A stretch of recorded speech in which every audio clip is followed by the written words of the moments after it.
और अगर आप भी कभी तड़के वाली सेवइयाँ पकाने जा रहे हो ना तो मेरी इस रेसिपी को ज़रूर ट्राई कीजिएगा, क्योंकि जब मैंने इसको ट्राई किया तो मुझे बहुत ही ज़्यादा क्रिस्पी और बहुत ही ज़्यादा मज़े की और कलर वाली जो सेवइयाँ थी वो मिली थी।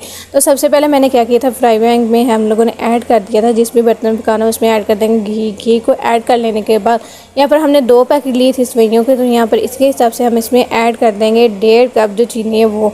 अब फ्लेम जो होगी वो हम लोग मीडियम रखेंगे, हाई फ्लेम नहीं रखनी, और इसमें मुसलसल चमचा हिलाते जाएंगे और हमारे यहाँ पर जो शुगर होगी, चीनी, वो कैरमलाइज होना स्टार्ट हो जाएगी। ये है कि इसमें आपने चम्मच हिलाना छोड़ना नहीं है, वरना जो आपकी चीनी है वो सारी जल जाएगी।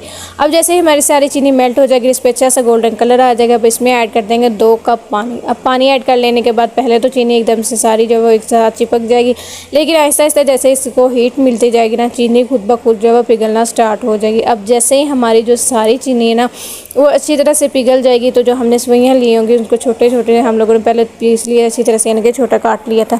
अब सेवइयों को अच्छी तरह से काट लेने के बाद अब सारी जितनी सेवइयाँ थी वो हम इसमें पानी ऐड कर देंगे चाशनी में, क्योंकि चाशनी में बहुत ज़्यादा अच्छा कलर आ चुका है। अब इसको ऐड कर लेने के बाद अब इसको अच्छी तरह से हम लोग पका लेंगे। इससे क्या होता है कि जब अच्छा सा चाशनी का कलर होना, तो सेवइयाँ का कलर भी बहुत ही ज़्यादा खूबसूरत लगता है, यानी कि अट्रैक्टिव सा कलर होता है, वो येलो वाला नहीं गोल्डन कलर आ जाता है, बहुत ही ज़्यादा सुनहरी कलर। अब इसको इतनी देर के लिए पकाया था जब तक कि इसमें पानी की मिकदार जो थी वो कम नहीं रहेगी थी, और जैसे ही पानी की मिकदार कम रहेगी थी तो इसके नीचे आँच हल्की कर लेने के बाद यहाँ पर हमने कपड़ा गीला करके इसको अच्छी तरह से ढककर इसको लगा दिया था तकरीबन 5 मिनट के लिए, बिल्कुल लो फ्लेम पर दम।